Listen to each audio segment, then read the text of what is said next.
आज मैं शासन आप जो है दोस्तों आपको हमारा अपना राक्षस यूट्यूब चैनल है दोस्तों। चलते हैं वीडियो जब Pakistani man versus female reporter लोग साथ वीडियो।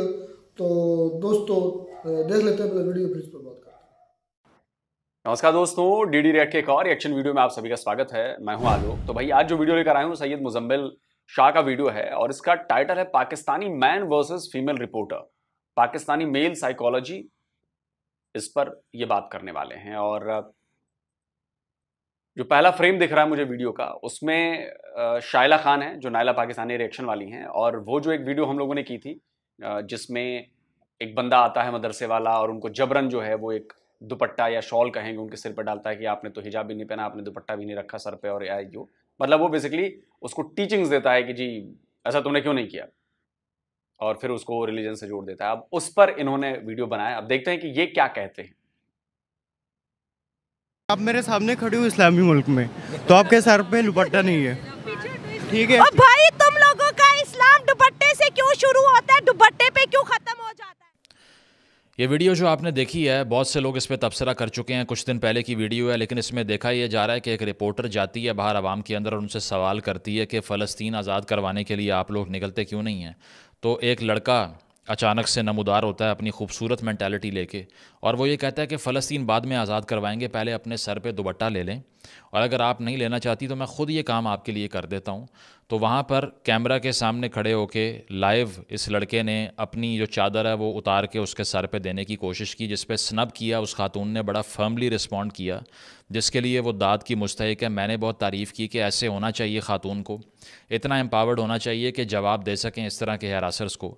लेकिन क्या ये सिर्फ एक आइसोलेटेड केस है जिसमें एक लड़के ने एक पैसिव सी अटैम्प्ट की है दुपट्टा दिलवाने की, या फिर ये एक ऐसी मेंटालिटी है जिस पे दहाइयों से इस रियासत ने इन्वेस्टमेंट किया और अब ये अपना फल दे रही है सबको, जो हम और आप काट रहे हैं?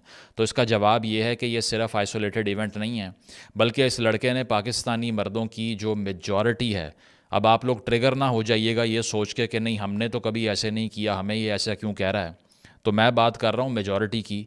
ये साबित करने के लिए कुछ साल पहले मैं भी इस तरह ही बाहर निकला, लोगों से सवाल किए कि ख़वातीन के रेप हो रहे हैं तो क्या वजह है इसकी। उन्होंने ये कहा कि उनके कपड़े वजह हैं। असल में अगर वो पूछे बगैर मर्द से बाहर निकलेंगी फिर तो उनका रेप करना चाहिए। असल में अगर वो ऐसे जीन्स पहन के निकल जाएंगी या फिर स्लीवलेस पहन लेंगी तो फिर तो वो दावत दे रही हैं, कुछ भी कर दो उनके साथ, इसीलिए फिर वो जस्टिफाइड है कि जो भी उनके साथ होगा। तो मैं भी ये सोशल एक्सपेरिमेंट कर चुका हूँ और एक झलक आपने देख ली। इसी सारी गुफ्तगू के अंदर ये लड़का एडमिट करता है कि मैं मदरसे का तालिब इल्म हूँ। आपकी तरबियत में बहुत बड़ा डिफेक्ट है। 10 डिफेक्ट तो मैंने मैं मदरसे से सीख के आई हूँ। हाँ, मदरसे से क्लैपिंग करो। ये मदरसा प्रोडक्शन है, करे क्लैपिंग जरा। मदरसों में ये सिखाया जाता है आपको, यही सिखाया जाता है आपको। अनफॉर्चुनेटली इस रियासत के अंदर पिछली चंद दहाइयों में ऐसे दिमाग पैदा किए गए हैं जो कि बारूदी जहन बन चुके हैं, जो कि एक अनएम्प्लॉयबल क्लास है, यूज़लेस क्लास है। उसकी वजह यह है कि ये वो लोग हैं जो कि मुआशरे जिस रफ्तार से तरक्की कर गए, ये उस रफ्तार को पकड़ ही नहीं पाए, इतना पीछे रह गए हैं कि अब इनको समझ नहीं आ रही कि एक बचपन से जो हमें इंडोक्ट्रिनेशन घरों में की जाती है, जब आँख खुलती है और बड़े होते हैं तो बताया जाता है कि तुम इस घर को संभालोगे और तुम जो है वो फ्रंट सीट पे होगे, इसके अलावा जो तुम कहोगे वो सब करेंगे। फिर अब अपने वालिद को घर में ये करता हुआ देखते हैं कि वो अगर चपेट मार रहा है अपनी माँ को तो वो आगे से चुप है। तो इसीलिए जेंडर रिलेशन जो बच्चे ने बड़े होते हुए देखा, वो यही देखा कि एक ऑप्रेसर है और एक ऑप्रेस्ड है, इसीलिए बराबरी तो हो नहीं सकती। तो मेल डोमिनेंट सोसाइटी में आँख खोलने वाला एक बच्चा जिसको बचपन से लेके अब तक सिर्फ ब्रेन वॉशिंग मिली है, जब वो बाहर निकल के देखता है कि ये क्या हो रहा है कि ख़वातीन यहाँ माइक उठा के फिर रही हैं, या फिर वो प्ले कार्ड लेके बाहर आ चुकी हैं, या फिर वो अपने राइट्स मांग रही हैं या नौकरी कर रही हैं, या फिर वो किसी प्रोफेशन का हिस्सा बन के मर्दों का मुकाबला करना चाह रही हैं, तो फिर उसे समझ नहीं आती कि ये जो मैं अपनी आंखों से देख रहा हूँ ये सच है या वो सच है जो बचपन से मुझे मेरे वालिदैन या मेरे दोस्त यार या मेरे रिश्तेदार बताते रहे हैं। मैंने जो घर में देखा है वो रियलिटी होनी चाहिए, ये होनी चाहिए। इस क्राइसिस में पढ़ के वो बिल्कुल न्यूरोसिस का शिकार हो जाता है वो इंसान। उसको समझ नहीं आती कि इस माशरे में फ़िट कैसे हूँ, ना उसको कहीं नौकरी मिलती है। अनफॉर्चुनेटली वो किसी वाइट कॉलर ऑफिस में बैठ के जॉब तो नहीं कर सकता। इस तरह का जहन अगर किसी एमएनसी के अंदर, मल्टीनेशनल के अंदर जाके बिठा दें तो वो तो कॉलीग्स के सर पे दुपट्टे देना शुरू हो जाएगा। वहाँ तो सारा ऑर्डर ख़राब हो जाएगा कि भाई ये आप यहाँ पर क्या नाफिज करने के लिए आ गए, हमने तो नौकरी के लिए बुलाया आपको। तो ये सारी जो हरकतें आप देखते हैं दिन ब दिन बढ़ती जा रही हैं। अगर हम ये समझ रहे हैं कि रिग्रेशन की तरफ मुआशरा नहीं जा रहा, आगे बढ़ रहा है, बिल्कुल गलत समझ रहे हैं। उसकी वजह यह है कि पाकिस्तान के अंदर पहली चीज़ तो घर की जो एक डेप्रिवेशन है, जिसमें मर्दों को ये बताया जाता है कि तेरे अंदर कोई इमोशन नहीं होना चाहिए, तूने कभी रोना नहीं है, वो ख़वातीन का काम है रोना, तुम्हारा काम नहीं है। दूसरी बात यह है कि तुमने प्रोटेक्टर बनना है और तुम्हें शर्म आनी चाहिए अगर तुम्हारी बहन बाहर निकल के दुकान से कोई चीज़ लेकर आ गई है, या फिर वो दुकान से क्या किसी अपनी खातून दोस्त से मिलने चली गई है, या फिर वो तुम्हारी परमिशन के बगैर मोबाइल फ़ोन इस्तेमाल कर गई है, सोशल मीडिया का अकाउंट बना लिया है उसने। तो इन सारी बातों पे तुम्हें शर्म आनी चाहिए, क्योंकि तुम प्रोटेक्टर थे उसके हर तरह की चीज़ों के, और उसको बचाना किससे? दूसरे मर्दों से। तो तमाम मर्द एक दूसरे से अपनी अपनी ख़वातीन को बचा रहे हैं, अपना दिमाग ठीक नहीं कर रहे, गलाजत निकाल नहीं रहे दिमाग से। ये जो रवैया आपने देखा है, ये वो रवैया है जो नार्सिसिज्म का रवैया है, जिसमें कहा यह जा रहा है कि तुम्हारी अपीयरेंस कैसी होनी चाहिए, तुम्हारा लिबास कैसा होना चाहिए, तुम्हारे चलने का अंदाज़ कैसा होना चाहिए, तुम्हारी ज़िंदगी की चॉइसेस कैसी होनी चाहिए, ये मैं बताऊंगा। वो लड़की आगे से कहती है आप मुझे ना बताएं, मेरे पास अपनी शॉल है। तो जवाब ये मिलता है कि नहीं, आप कैसे फ़ैसला कर सकती हैं, ये आपका फ़ैसला तो नहीं है। तो ये मसला है यहाँ पे कि वो कहते हैं कि ख़ातून अपनी ज़िंदगी का कोई फ़ैसला करने वाली होती कौन है, बच्चा कब पैदा करना है, या फिर हस्बैंड से मार खाने की क्या ना खाने की वजह क्या है, या निशान किस रंग का पड़ना चाहिए, ये सारी बातें वो डिसाइड नहीं करेंगे, ये हम करेंगे, क्योंकि हमने इस मुआशरे को चलाने का ठेका उठाया हुआ है। 51% पॉपुलेशन की कोई आवाज़ नहीं होनी चाहिए। इसीलिए अगर हम बाहर निकलते हैं और हमने देखा कि तुम्हारा लिबास हमारे मुताबिक नहीं है, तो हमसे बर्दाश्त नहीं होता, ज़बरदस्ती पकड़ के दुपट्टे बनाएंगे तुम्हारे सरों के ऊपर। अच्छा, मज़े की बात यह है कि जब मैं इस चीज़ को क्रिटिसाइज़ करता हूँ या जब मैं इसके ख़िलाफ़ बात करता हूँ, तो कई पाकिस्तानी मुसलमान जो बैठे हुए हैं यूट्यूब पर ज्ञान देने, वो कहते हैं कि जी हमारा इस्लाम में कुछ नियम कायदे कानून बनाए गए हैं और हम तो उन्हीं हिसाब से चलेंगे और हम तो नहीं बदलेंगे, और चाहे दुनिया इधर से उधर हो जाए, कुछ भी हो जाए। देखिए, मेरा सवाल ये नहीं है कि बदलना है या नहीं बदलना है, वो आपका मसला है यार, जो मन करे वो करो, आपको उसी में खुशी मिलती है, बिल्कुल रहो। मेरा पॉइंट हमेशा एक ही होता है, आप कौन हो ये तय करने वाले कि आपके घर की महिला क्या करेगी? क्या उस महिला को दिमाग नहीं है? क्या उस लड़की को दिमाग नहीं है? क्या उस लड़की को अच्छे भले बुरे की पहचान नहीं है? क्या उस लड़की को सेंस नहीं है? क्यों नंगी होकर निकल जाएगी सड़क पर? मेरा पॉइंट समझिए। वो तय करेगी कि उसे हिजाब पहनना है कि नहीं पहनना है, वो तय करेगी कि उसे जीन्स पहननी है कि नहीं पहननी है, वो तय करेगी कि उसे सूट पहनना है कि नहीं पहनना है। आप कौन हैं? आप क्यों किसी और को बताएंगे कि तुम ये काम करो? क्या वही काम आप खुद करेंगे अगर कोई और आपको कहता है कि ये करो, ये करो, ये करो, ये करो? मैं जो बताऊंगा क्या आप वो करेंगे? नहीं करेंगे,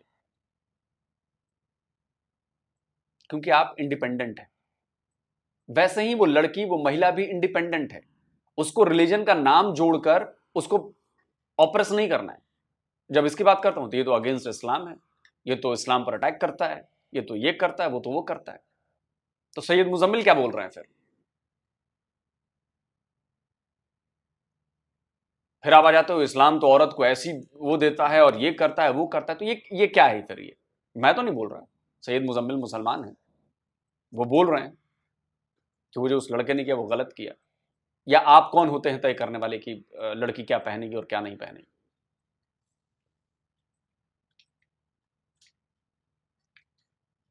बदलाव तो हो रहे हैं, बदलाव होंगे, और जो वक्त के साथ नहीं बदलेगा उसका नामो निशान मिट जाएगा, यकीन मानिए। ये वो मेंटालिटी है जिसने पाकिस्तान को इस नहज पे पहुंचाया कि अब आपको समझ नहीं आ रही कि आपने जिस तरह के जहनों की एक अमेलगमेशन क्रिएट कर ली है, इसका अब करना क्या है। ना इनको अब अफ़गानिस्तान भेज सकते हैं, वहाँ भी कोई इस तरह की जंग बाकी नहीं रही। ना इनको हिंदुस्तान भेज सकते हैं, वहाँ भी FATF हमें पकड़ लेगा कि ये आप क्या कर रहे हैं। ना इन्हें इंपोर्ट कर सकते हैं, ना ये यहाँ GDP में कुछ पैदा कर सकते हैं, ना ये कोई साइंसी ईजाद कर सकते हैं, ना ये कुछ लिख सकते हैं, ना ये कुछ पढ़ सकते हैं। तो फिर ये सारी जो आपने खेप तैयार की है, इसका करना क्या है? इस पर रियासत भी समझ से बाला तर है उनके भी कि अब हम करें क्या, इस मुल्क को कैसे आगे लेके जाएं। हमें जिस नहर वाले पुल पे बुला के हमारे जो फॉर्मर पार्टनर्स हैं, चाहे वो सऊदी अरेबिया और अमेरिका हों, वो तो अब वहाँ छोड़ के हमें चले गए हैं। वो अपने मुल्कों में कंसर्ट्स करवा रहे हैं, लिबरलाइजेशन कर रहे हैं, नए नए शहर बना रहे हैं, ओपननेस लेके आ रहे हैं, सिनेमास खोल रहे हैं, ख़वातीन को ड्राइव करवा रहे हैं। हम यहाँ पे कह रहे हैं कि नहीं, असी दसांगे कि आना दा मसला की है। तो हम तो उस मेंटालिटी में आ गए हैं कि उन्हें भी अब हमने ठीक करना है, बाकी सारी दुनिया को भी हमने ठीक करना है। इसको सोशल साइकोलॉजी के अंदर कलेक्टिव नार्सिसिज्म कहते हैं। कभी पढ़ें इस बारे में। कलेक्टिव नार्सिसिज्म ये होता है कि जब आपकी अपने बारे में इम्पॉर्टेंस और पॉजिटिव इमेज की जो फीलिंग्स होती हैं वो हाइटेंड होती हैं। आप ये सोचते हैं कि जो मैं हूँ ना, सारी दुनिया का महवर मैं हूँ, मैंने ये फ़ैसला करना है कि दुनिया के फ़ैसले कैसे होने चाहिए। दुनिया, वो जिस तरह ज़ैद आमिर साहब कहा करते थे कि पाकिस्तान की हाँ और ना में दुनिया के फ़ैसले होंगे, 5 साल दे दें हम चांद पे होंगे। बिल्कुल उसी तरह यही नार्सिसिज्म का शिकार पाकिस्तान में मेजॉरिटी मर्द दिखाई देंगे आपको, जो कहेंगे कि यार ये सारी दुनिया हमारे ख़िलाफ़ है, हमारी इतनी इंपॉर्टेंस है कि एक लीडर आया, उसको अमेरिका ने कहा कि नहीं, अगर ये यहाँ पे रह गया तो हम सफ़ाई हस्ती से मिट जाएंगे, इसको निकाल दो, उखाड़ के बाहर फेंको। इसकी भी बेसिस वही कलेक्टिव नार्सिसिज्म ही है कि हम ये सोचते हैं कि हम इतनी अहम कौम हैं कि दुनिया तो चल ही नहीं सकती हमारे बगैर। इसीलिए अगर हमें कोई चीज़ अच्छी और बुरी लगती है, दुनिया को भी वही लगनी चाहिए। फिर एलिमेंट ऑफ डाउट ख़त्म हो जाता है और फिर इस तरह के लोग बाहर निकल के अपना नफाज करने आ जाते हैं मोरालिटी का सारा। तो पहली चीज़ कलेक्टिव नार्सिसिज्म का इशू है, ठीक है। दूसरी चीज़ है न्यूरोसिस का मसला, यानी कि आप किसी भी जो एक चेंज मुआशरे में होता है इनेबल होते हैं उसको अडॉप्ट करने में, आप अडॉप्ट ही नहीं कर पाते उसको। उसकी वजह यह है कि आप इमेच्योर इतने ज़्यादा होते हैं कि चाहे आपकी उम्र बढ़ती जाए, लेकिन जो बचपन की इंडोक्ट्रिनेशन है उससे और रियलिटी से कोई रिकन्सिलिएशन नहीं होती। और फिर आप इस कश्मकश का शिकार होते हैं कि एक इंडोक्ट्रिनेशन जो बचपन से ब्रेन वॉशिंग है वो मेरे दिमाग में है, और दूसरी मैं यहाँ पे देख रहा हूँ मेरे से तो कुछ हो ही नहीं रहा। मुझे जो जो कहानी सुनाई गई वो सारी गलत साबित हुई। मुझे कहा गया कि बेटा सब्र करो, मुझे कहा गया कि बेटा बड़ी बड़ी गाड़ियों के पीछे ना भागो, मुझे कहा गया कि नहीं इंसाफ माशरे में देखा जाता है। यहाँ तो कुछ भी नहीं मिल रहा, यहाँ तो जिसके पास लाठी है वो मार रहा है मुझे और सब कुछ लेके जा रहा है। तो क्या फ़ायदा इन सारी चीज़ों का? इससे एक न्यूरोटिक मुआशरा क्रिएट होता है जो कि हो चुका है यहाँ पे। और दूसरी चीज़, घरों के अंदर बताया जाता है कि इमोशन को कंडेम करो। इवन किसी खातून से शादी हो जाए ना ऐसे मर्द की, तो घर में जो माँ होती है वो ये इंश्योर करती है कि कहीं खातून जो कि बाहर से मेरी बहू बन के आई है उसका कोई इमोशनल बॉन्ड मेरे बेटे से बन ना जाए। इसीलिए वो बार बार उनको जलील करती आएगी। तुम्हें शर्म नहीं आती, अकेले फिल्म देखने चले गए हो? तुम्हें शर्म नहीं आती, सिनेमा चले गए हो मेरे से पूछे बगैर? तुम इतनी रात को आ रहे हो, ये कपड़े किस तरह के पहन रही है? तो वो ये इंश्योर करता है, ये फैमिली ऑप्रेसिव हायरार्की का स्ट्रक्चर, कि कहीं भी ये जो रोबोट हमने पैदा किया है जिसका नाम हमारा बेटा है, ये कहीं कोई इमोशनल बॉन्ड ना किसी से क्रिएट कर ले, वरना तो ये इंसान बन जाएगा और फिर हमारा रोबोटिक ऑर्डर कैसे मानेगा ये। इसीलिए इस मुआशरे में एक साइकिल ऑफ ऑपरेशन है। घर वाले भी मर्दों को ऐसा बना देते हैं कि वो ज़ॉम्बी बनने के अलावा कुछ बचता नहीं है उनके दिमाग में। वो तशद्दुद के रवैयों की तरफ इतनी जल्दी माइल हो जाते हैं कि उनके अंदर की एम्पैथी तबाह हो जाती है। और फिर वो वीडियोस के नीचे जिसमें ख़वातीन के रेप हो जाएं, अभी रिसेंटली जो वाक़या हुआ है जिसमें बाप और भाई ने मिल के घर में मारा है खातून को, उसके नीचे कमेंट्स पढ़ लें। 70% मर्द कह रहे हैं कि अगर औरतें इस तरह की हरकतें करेंगी तो ये तो होगा ना। एक ऐसे घर में जहाँ पर इंसेस्ट के बाद सेक्सुअल वायलेंस प्रैक्टिस किया गया है उसको भी कंडेम नहीं कर रहे। APS जैसे वाक़यात हों या तालिबान का ऑपरेशन हो, स्कूल जाने ना देना, सबको कंडेम नहीं करेंगे, खामोश रहेंगे उस पर, बल्कि सपोर्ट करेंगे उसको। क्यों?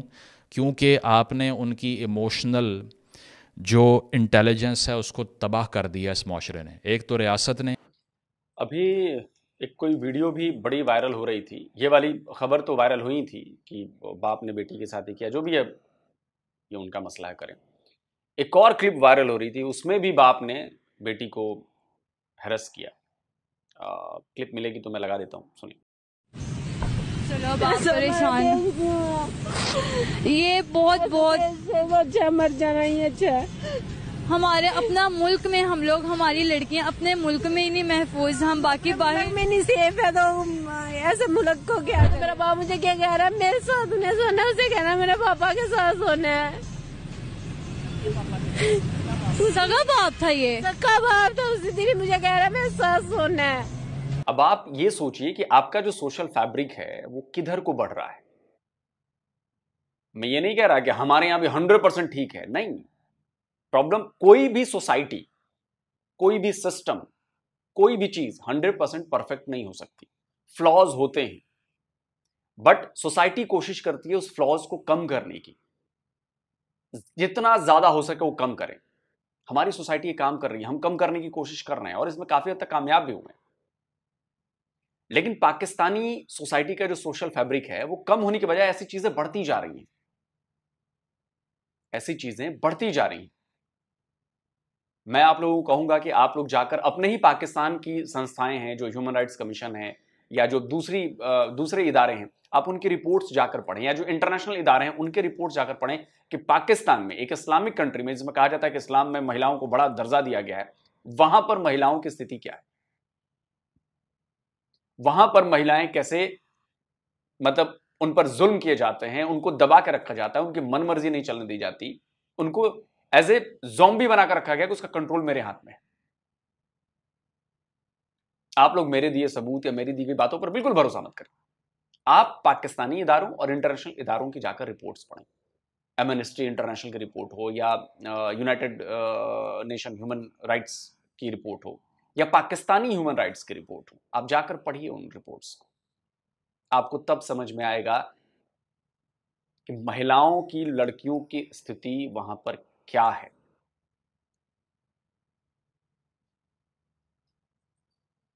रियासत ने दहाइयों तक यहाँ पे वो लिटरेचर पढ़ाया है जिससे वो इंसान नहीं बचे। दूसरी चीज़, घरों के अंदर उनको रिपीटेडली बताया गया कि तुम्हारा जज्बात से, हसासियत से, इमोशन से और किसी भी सेंसिटिविटी से कोई ताल्लुक़ नहीं है। तुम एक बॉडी बिल्डर हो जिसने बाहर जाके लोगों को उठा उठा के नीचे मारना है, और तुमने गैरत जो है ना वो बेसिकली वो तुम्हारी ड्राइविंग फोर्स है। हर चीज़ पे तो ये शर्म आनी चाहिए। शर्म नहीं आती, ये सुन सुन के कान पक गए हैं यहाँ पे मर्दों के, और इसीलिए ये उनका रिस्पॉन्स है जो हम गलियों सड़कों पे देख रहे हैं। और दूसरी चीज़ ये है कि एक्सट्रीमिज़म पाकिस्तान में आप जो भी कह लें कि इकॉनमी का बहुत बड़ा मसला है, सियासी नापुख्तगी है, लीडर जेल में है, इस्टेब्लिशमेंट पॉलिटिक्स में इंटरवीन करती है, सबसे बड़ा मसला एक्सट्रीमिज़म है। उसकी वजह यह है कि आप अगर यहाँ इन्वेस्टमेंट सीख नहीं कर सकते एक्सट्रीमिज़म की वजह से, सोसाइटी ओपन नहीं कर सकते एक्सट्रीमिज़म की वजह से, ख़वातीन को वर्क फोर्स में नहीं ला सकते एक्सट्रीमिज़म की वजह से, अगर इस माशरे में आप एक ऐसा कल्चर नहीं बना सकते जहाँ पर सॉफ्ट पावर इमर्ज करे, फिल्म इंडस्ट्री, आर्टिस्ट इमर्ज करे एक्सट्रीमिज़म की वजह से। जैसी कोई फिल्म बनेगी बैन करना पड़ेगा उसको, कोई ड्रामा बनेगा जो कि किसी टैबू टॉपिक के ऊपर, वो बैन करना पड़ेगा उसको। दूसरी चीज़ ये है कि अगर इस माशरे में आपने अपनी जो पॉलिटिक्स है उसके अंदर ख़वातीन की इंक्लूजन को बढ़ाना है, तो क्यों नहीं हो सकता एक्सट्रीमिज़म की वजह से? पीस क्यों नहीं आ सकता एक्सट्रीमिज़म की वजह से? टूरिज़म क्यों नहीं हो सकता एक्सट्रीमिज़म की वजह से? क्रिकेट मैच होता है, पूरा शहर कराची, लाहौर अभी बंद हुआ एक्सट्रीमिज़म की वजह से।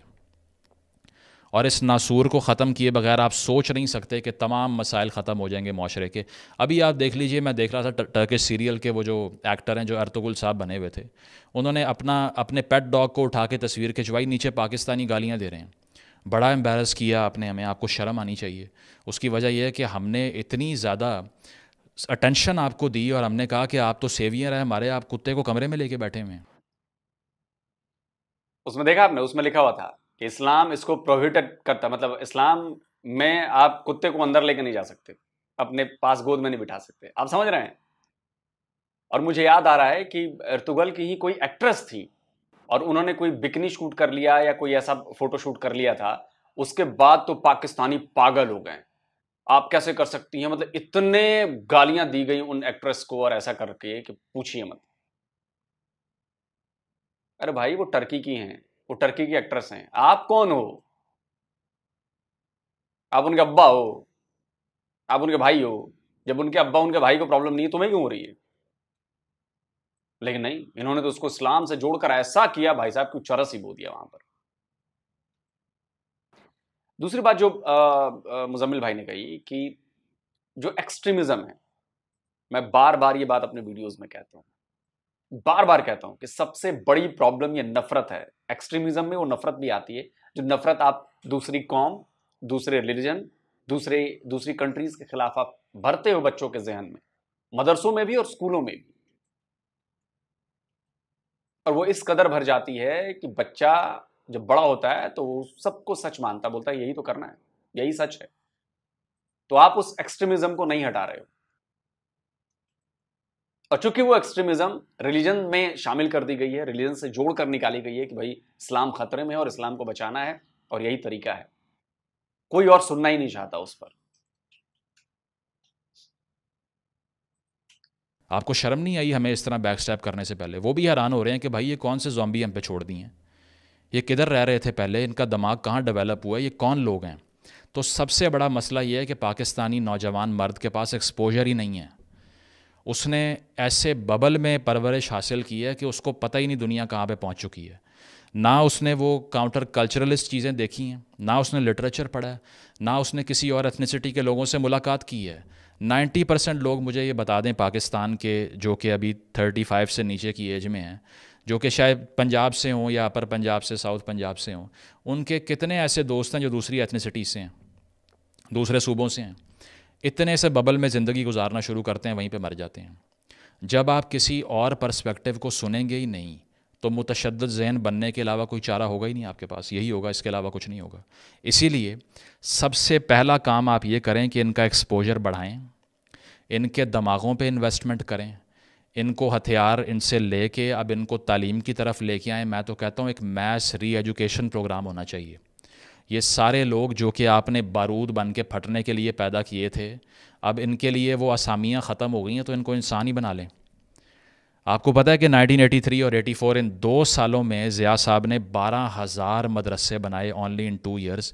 दीनी तालीम बांटने के लिए नहीं बनाए, इसीलिए कि जाके फटेंगे गलियों में और मेरी फ़ॉरेन पॉलिसी पे अमल करेंगे, डॉलर जेब में जाएंगे अमेरिका के हमारे।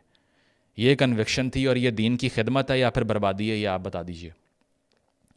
तो इस तरह से अगर आपने इस मुआशरे को सिस्टमेटिकली डिस्ट्रॉय किया है तो उसको रिवाइव करने के लिए आपको इन लोगों को री एजुकेट करना पड़ेगा। There has to be a re-education programme of Pakistani man in particular. अगर आप ख़वातीन को एम्पावर भी कर दें, आप इस मर्द को सिखा ही नहीं सकते कि एम्पावर्ड ख़ातून के साथ रहना कैसे है। वो जानता ही नहीं है, उसे पता ही नहीं है कि वो औरत होती कौन है, जिसकी कोई ज़ुबान होती है जो आगे से जवाब भी देती है, जिसका करियर भी होता है, जिसका बच्चा पैदा करने के अलावा भी कोई काम हो सकता है, जो कि एम्प्लॉयबल भी हो सकती है, जिसका कोई टैलेंट भी हो सकता है, कोई एम कोई गोल भी हो सकता है। नहीं पता उसको। पाकिस्तानी मर्द को सिखाएं कि एम्पावर्ड ख़वातीन को कैसे बर्दाश्त करना है, नंबर 1। नंबर 2, उनको री एजुकेट करें, उनको लिटरेचर पढ़ाएं, उन्हें बताएं कि ख़ातून एक टूल नहीं है और ना उसकी पसंद के, अगर आपने आपकी पसंद के कपड़े उसने नहीं पहने तो कुछ भी कर दो उसके साथ। उनके अंदर एम्पैथी क्रिएट करें, उन्हें ह्यूमन राइट्स पढ़ाएं, उन्हें कल्चरल एक्सपोजर दें दूसरे मुआशरों का कि दुनिया कहाँ पहुँच चुकी है और आप अब तक इन्हीं चीज़ों में घुसे हुए हैं कि मेरी मर्ज़ी के कपड़े नहीं पहने तो मार दो जाके इसको। दूसरी चीज़ यह है कि अभी रिसेंटली जॉर्ज टाउन यूनिवर्सिटी की रिसर्च आई है जिसमें पाकिस्तान 164th पे है out of 167, the 4th worst country in terms of peace and security for women, 4था सबसे बदतरीन मुल्क। ये जो रवैये हैं, जब आप 1-2 बार किसी खातून को रोकते हैं कि ये ना करें, उसके बाद कत्ल होता है ना, उसके बाद रेप होता है, उसके बाद लिंचिंग होती है। अगर इस नफ़रत को ख़त्म नहीं करेंगे तो फिर पाकिस्तान की पहले ही रिसर्च के मुताबिक 70 से 90% ख़वातीन ने अपनी ज़िंदगी में अब्यूज़ बर्दाश्त किए, यही होता रहेगा। इन तमाम मर्दों को री एजुकेट करें, ये सलूशन है। 10 बार बोलूँगा ये सलूशन है, क्योंकि कहते आप सब यही है ना, आजकल काफ़ी मीम्स बन रहे हैं, सलूशन नहीं देते। अटेंशन स्पैन तो है नहीं, वीडियो के एंड तक तो पहुँचते नहीं है, शुरू में 2 मिनट देख के बाद में रील पे पहुँच जाते हैं। तो सलूशन ये है कि इन लोगों को री एजुकेट करें, इनको एम्पैथी सिखाएं, इनका एक हाइपर सेग्रीगेशनिस्ट मुआशरे से जान छुड़ाएं। इन मर्दों ने कभी ज़िंदगी में ख़ातून देखी ही नहीं, उन्हें कैसे पता कि किस तरह इंटरेक्ट करना है उससे। उनको तो लगता है कि ख़ातून से होने वाला हर इंटरेक्शन सिर्फ सेक्सुअल नेचर का है और कोई है ही नहीं, जो कि आज के मुआशरे में पॉसिबल ही नहीं है। इसीलिए इनको इंसान बनाने के लिए आपको लिटरेसी में इन्वेस्ट करना पड़ेगा। 2.5 करोड़ बच्चा स्कूलों से बाहर है, वो भी कल को इसी तरह रिपोर्टरों के सरों पे अपनी चादरें नाफिज कर रहा होगा अगर आप उनको आज तालीम नहीं देंगे। इस मुआशरे को बचाने के लिए मैथ्स लेवल पे एक एजुकेशनल इमरजेंसी लगाएं। दूसरी चीज़ ये करिकुलम में रिफॉर्म करें। तीसरी चीज़ ये कि ख़वातीन की जो एम्पावरमेंट है उसके साथ साथ मर्दों को भी ये सिखाएं कि आपने उसे कैसे बर्दाश्त करना है। चौथी चीज़ ये कि यहाँ पे नेशनल एक्शन प्लान पे अमल करें और एक्सट्रीमिज़म फैलाने वाले क्लैरिक्स को भी किसी हद तक रिफॉर्म करना पड़ेगा आपको, अदरवाइज़ इसी तरह के बारूदी जहन पैदा होते रहेंगे जो कि मुआशरे के लिए नासूर बन जाएंगे। फिर आप चाहे किसी वज़ीर आज़म को जेल से निकालें, इस्टेब्लिशमेंट को पॉलिटिक्स से निकालें, नवाज़ को लाएँ, इमरान को लाएँ, जरदारी को लाएँ, कोई फ़र्क नहीं पड़ता। Thank you. ये है जो सॉल्यूशन दिया है सैयद मुजम्मिल ने, और ये बहुत सही पॉइंट्स हैं और यही सॉल्यूशन है। तो जब भी मैं नफरत की बात करता हूं, उस एक्सट्रीमिज्म की बात करता हूं, तो लोग मुझे कमेंट में पाकिस्तानी कहने लगते हैं, रिएक्शन चैनल वाले कहने लगते हैं कि ये तो डायरेक्ट हिट करता है इस्लाम पर। आपको क्रिटिसिज्म सुननी पड़ेगी, क्योंकि गलती करने वाले को इस बात का एहसास नहीं होता कि वो गलत कर रहा है। जो बाहर बंदा बैठा देखता है वो पता होता है कि गलती हो रही है, और यही बात सैयद मुजम्मिल ने कही। लेकिन लोग इसका प्रोटेस्ट नहीं करते। अभी पिछले साल की रिपोर्ट है, आपके पाकिस्तान की रिपोर्ट है, आपके स्कूलों में माइनॉरिटीज के खिलाफ किताबों में कंटेंट को बढ़ा दिया गया है। आपके यहां की रिपोर्ट कहती है, कोई पाकिस्तानी मुझे यह बताए कि माइनॉरिटीज के खिलाफ, जिसमें हिंदू भी हैं, क्रिश्चियन भी हैं, सिख भी हैं, अहमदिया मुसलमान भी हैं और दूसरी कम्युनिटीज हैं, उनके खिलाफ कंटेंट क्यों बढ़ाया गया है आपकी स्कूल की किताबों में। ये पिछले साल की रिपोर्ट है, आप सोचो इसका मोटिव क्या है। क्या कभी किसी ने यह बात सोचने की कोशिश की है? जो बच्चा स्कूल में पढ़ेगा कि हिंदू तो गंदे होते हैं, हिंदू हमारे दुश्मन हैं, हिंदुओं को तो मार दो, क्रिश्चियन के साथ ये कर दो, सिखों के साथ ये कर दो, ऐसा कर दो, वैसा कर दो, वो बच्चा जब बड़ा होगा वो क्या करेगा? वो तो जहां हिंदू को देखेगा वहां पे उसके खिलाफ बात करेगा, जहां वो क्रिश्चियन को देखेगा, जहां वो सिख को देखेगा, ये इनका तो काम करना पड़ेगा, इनका काम लगाना पड़ेगा। आप सोचो आप क्या कर रहे हो अपनी जनरेशन के साथ। और जो ये 76 ईयर्स से आपने ये किया है, आज उसका रिजल्ट दिख रहा है। वो रिजल्ट दिखता है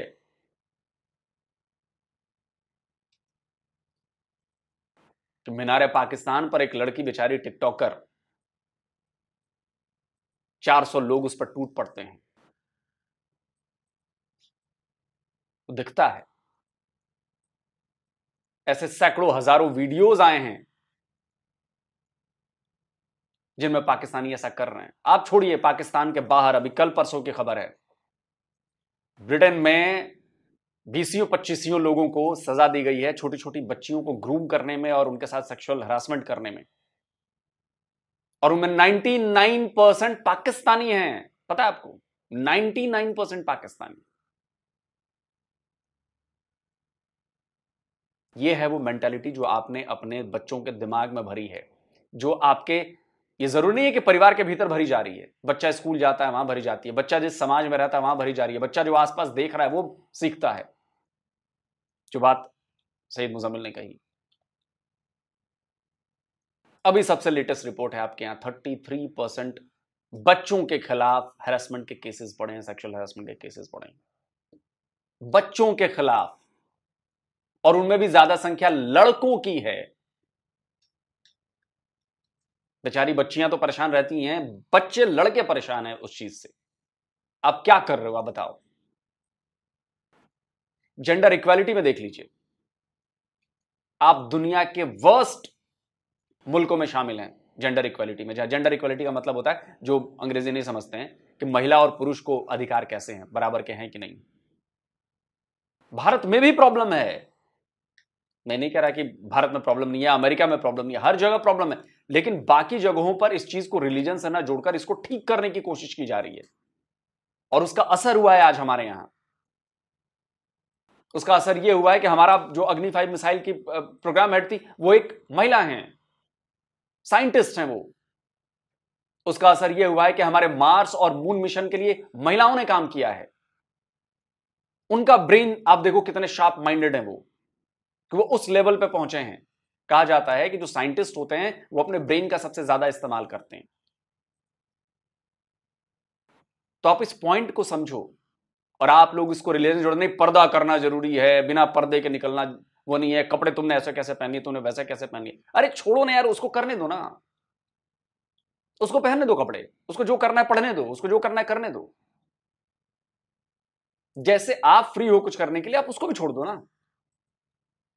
लेकिन नहीं, यहां तो मन में चोर बैठा हुआ है, क्योंकि आप किसी दूसरे बहन बेटी पर नजर रखते हैं तो भाई कोई आपकी बहन बेटी पर तो नजर रखेगा। तो आपके मन में चोर बैठा है, क्योंकि आप भी वही काम करते हैं। मैं सारे पाकिस्तानियों को नहीं कर रहा हूं, लेकिन जो लोग ये करते हैं उसके लिए कर रहा हूं, और मेजोरिटी है ये पाकिस्तान, तभी तो ये रिपोर्ट्स आती। आप कमेंट करके बताएं कि आप क्या कहते हैं कि जो मैंने बातें पाकिस्तान के बारे में कही है वो सही कही है कि नहीं कही। जल्द मिलता हूं एक और नए वीडियो के साथ। नमस्कार, जय हिंद। तो जी दोस्तों, वीडियो भी खत्म। अच्छा ये है कि हमारी आवाज लोग सर तक भी पहुंच रही है। नाम अब वो नहीं ले रहे, वो मेरी ही बातें कर रहे हैं कि कोई पाकिस्तानी यूट्यूबर्स हैं जो कहते हैं कॉपी हिट करते हैं। मैंने कब कहा कॉपी हिट करते हैं? मैंने ये कहा कि आपका कंसेप्ट और है, हमारा कंसेप्ट और है।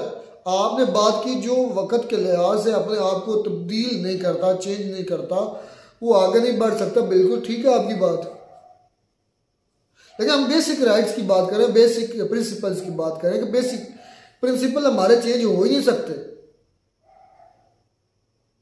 अब औरत के लिहाज से आपने बात की, जारी बात है, मैं ये इस तरह की बातें करता हूँ कि हमारे रूल्स और रेगुलेशंस हैं, मैं ये अक्सर कहता हूँ और मैं इस चीज़ पर आज भी कायम हूँ। वो कह रहे हैं लोग सर के जो औरत है वो आपकी क्यों पाबंद है, उसमें अपना दिमाग नहीं है, अपनी उसकी सोच नहीं है, वो पैंट पहने, जीन्स पहने, कपड़े पहने, जिस तरह मर्जी वो बाजार में निकले, आप कौन होते हैं उसे ऐसा करने वाले। हाँ, बल्कि मैं यही कहूँगा कि भाई जो औरत है उसके लिए एक अलग तरीका कार है और बंदे के लिए एक अलग तरीका कार है। भाई असलम बात ही है, इस पर मैं बात करना चाहूँगा। मैंने बड़ा ये पॉइंट नोट किया था, बाकी वीडियो भी मुझे भी याद है, मुजम्मल भाई की बातें भी मुझे याद है। मुजम्मल भाई भी डायरेक्टली या इनडायरेक्टली इस चीज़ को सपोर्ट कर रहे हैं, बल्कि वो जो एक लड़के ने उनके सर पर दुपट्टा दिया था उनकी इजाज़त के बगैर, तो मुजम्मल भाई को ये भी गुस्सा लगा, बल्कि जो उसके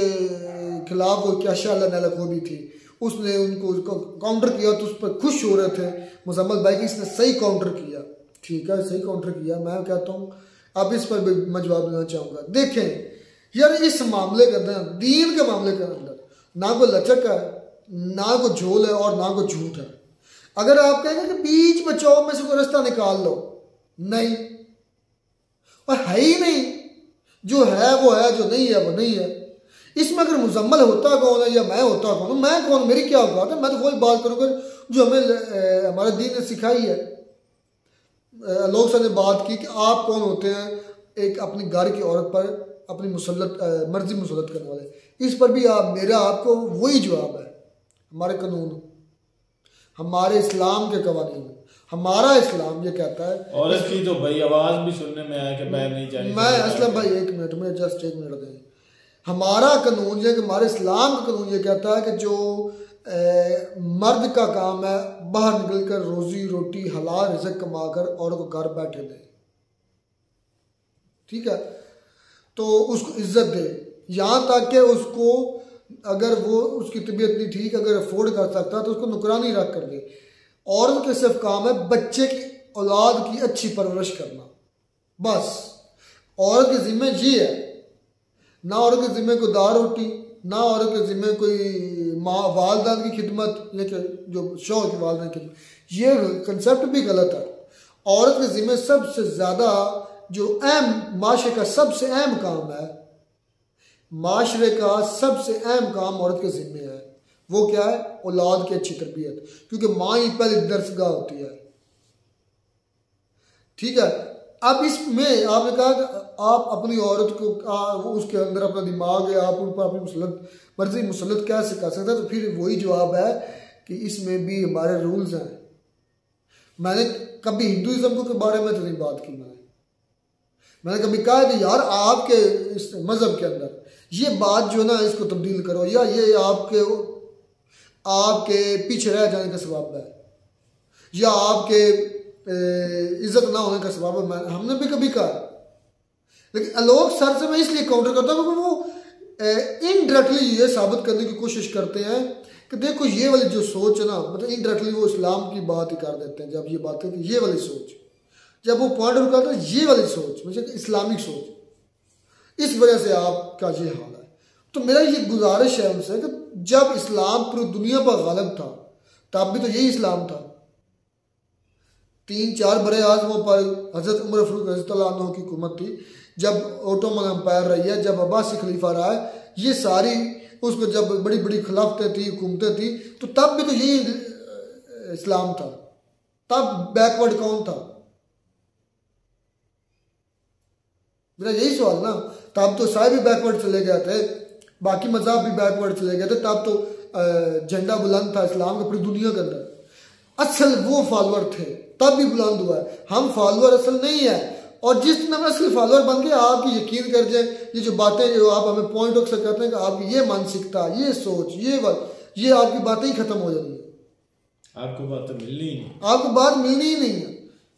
हम असली फॉलोअर ही नहीं। अब इस पर कहेंगे आपको किसने रोका?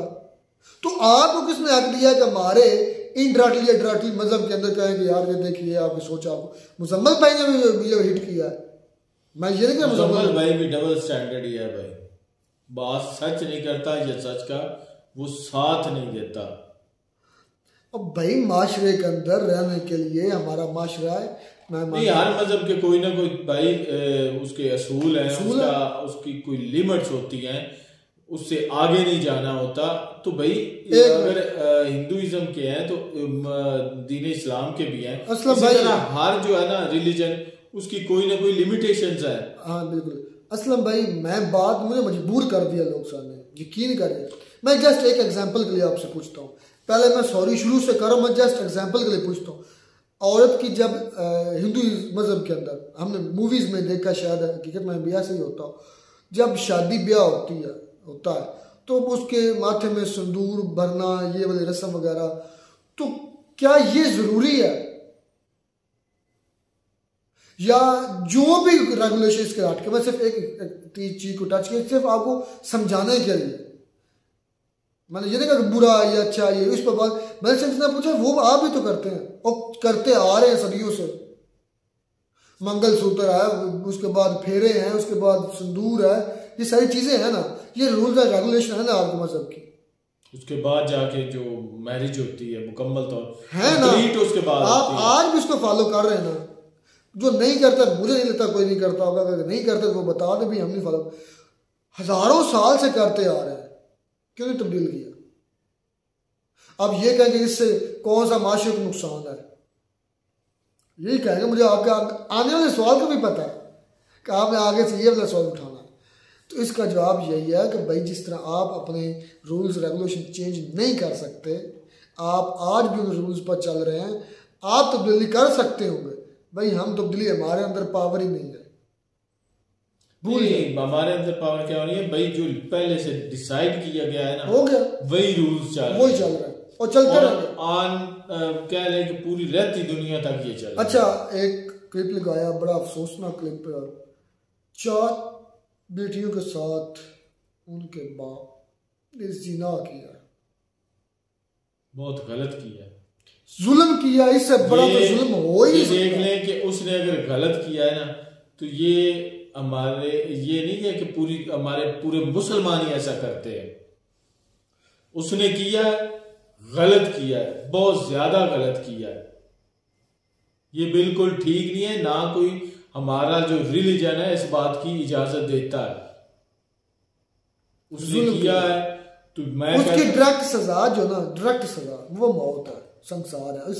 मैं कहता हूँ इससे भी कोई शरीक हो, वो तो तब होती जब कोई मेरे ख्याल में सऊदीया वगैरह होता तो उसको यही होनी थी। अभी तक तो गया पुक गया। अच्छा सऊदी अरब के बारे में नहीं बोलते क्यों?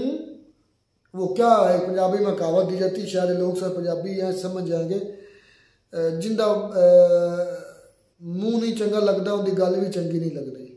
मतलब कि आपको पाकिस्तानियों के बूथे अच्छे नहीं लगते, मुंह अच्छे नहीं लगते, तो आपको पाकिस्तानी की बात नहीं अच्छी। हालांकि इससे ज्यादा स्ट्रिक्ट रूल है सऊदी के अंदर, इससे ज्यादा स्ट्रिक्ट रूल है अफगानिस्तान, बहुत सख्ती है।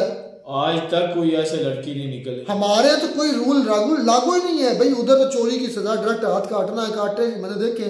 फिर जिना या इससे बड़ा कुछ जुर्म करते हैं शराब की, अब तो खोला गया, इससे पहले अब थोड़ी सी लिचक वो भी ला रहे हैं, वो वो दुनिया के सामने साहब के सामने चुराए में लटका देते हैं, सर कलम कर देते हैं दुनिया को बुलाकर, उस पर कोई नहीं बोलता। असल रूल तो वो फॉलो कर रहे हैं, हम तो कर ही नहीं है। अफगानिस्तान के अंदर देखें, अफगानिस्तान में कितनी यूनिवर्सिटीज है। अच्छा आप अफगानिस्तान और सऊदी अरब को आप कहेंगे भाई इसकी वजह से, तो फिर सऊदीया क्यों आगे है तरक्की के कारण, उसके पास पैसे आप कहेंगे डीजल के लिए, पेट्रोल की वजह से, तो कोई तो वजह नहीं है ना उनको रिजक मिलने की। तो ये जो आपकी सोच ना, आई थिंक लोग सब, मैं इससे डिसएग्री करता हूँ कि इस सोच की वजह से हम पीछे हैं, हम अपनी बेईमानी की वजह से पीछे, हम अपनी मेहनत ना करने की वजह से पीछे। जिस दिन हम मेहनत करना शुरू हो गए, हम ईमानदार हो गए, उस दिन हम आगे होंगे, उस दिन हम आगे होंगे। ये बुराइयां आपको हमारी फिर नजर नहीं आनी, जिस तरह आज आपको सऊदियों की नहीं आती, जिस तरह आपको अफगानिस्तान की नजर नहीं आती। हमसे ज्यादा है वो उनके अंदर ये चीज है। वहां पे भी होता होगा, ये हमारे मुल्क में ही होता है भाई। तो वहां तो पर्दा सख्ती, बहुत सख्ती है उधर सऊदिया में, काफी हद तक सख्ती है। तो ये चीजें जो ना लोग सर कह रहे हैं, मैंने कंडेम कर दिया उससे, मैं तो कहता हूँ उसकी डायरेक्ट सजा ही हमारे पास होता तो 44 में से 44 उसके छाती से निकाल लेता है। इतना बड़ा उसने जुर्म किया है, वो जो फादर ने किया है। फिर जो लोग सब ने वीडियो कार्ड में बताया कि भाई पाकिस्तानी ज़्यादातर 90% रेप केसेस में या इस तरह के केसेस में पाकिस्तानी मुल्क में, तो ये चीज़ काफ़ी हद तक है, ये मैं सही है, काफ़ी हद तक भाई सही है, ये होता है। तो इसकी वजह इस्लाम नहीं है, इसकी वजह है उनकी गलत सोच है भाई।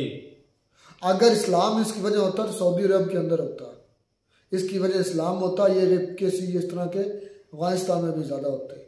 इसकी अगर इसकी वजह इस्लाम होता तो यूए में भी इस तरह के केस होते हैं। यही तो आप लोगों के लिए सबसे बड़ी मिसाल है, इससे और बड़ी मिसाल है। इस्लाम वजह नहीं है, वजह हमारी अपनी है, हम खुद गंदे हैं, हमारी कम अकली बेअकली है। एग्जाम्पल दे दी, इनको अगर कोई गलत साबित कर सकता तो कर दे। मैंने अगर इस्लाम वजह होती तो सबसे ज़्यादा बुराई फिर सऊदीया में होती, इस्लाम वजह होता तो सबसे ज़्यादा बुराई यूए में होती, इस्लाम बुरा होता तो सबसे ज़्यादा बुराई, काफ़ी बुराइयाँ लेकिन इस तरह की बुराइयाँ अफगानिस्तान में भी होती। चले जी कभी इस मौजू पर मैं कोशिश शायद लोग से मैं कंटेक्ट करूँगा, आप इस मौजू पर बात कर लें, लाग पता जाता कौन अपनी बात पर कायम रहता है। मिलता नहीं वीडियो में नए साथ। God bless you.